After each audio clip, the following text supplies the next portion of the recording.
नमस्कार गावकऱ्यांनो, आज सांगण्यास अभिमान वाटतोय की आपल्या गावाने मंदिर उभारण्यासाठी 65 लाख रुपये वर्गणी गोळा केली आहे.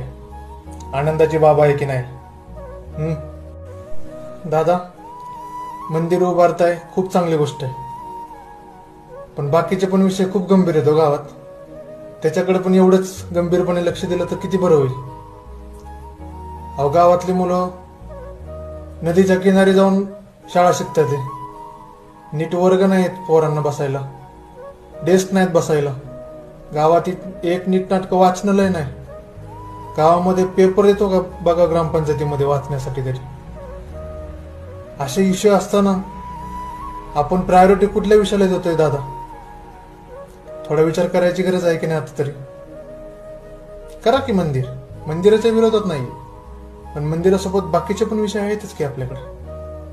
याचा पण विचार झाला पाहिजे. उगाच चाललंय म्हणून रेटायचं, ऐकतोय म्हणून ऐकवायचं. काळ बदललाय, तरुणांच्या गरजा वेगळ्या येतात. 65 लाखाचं मंदिर बांधून किती जणांना तरुण रोजगार मिळणार आहे दादा? विचार करायची गोष्ट आहे. त्याच 65 लाखामध्ये गाव पातळीवर काय काय होऊ शकतं एक विचार करून बघा.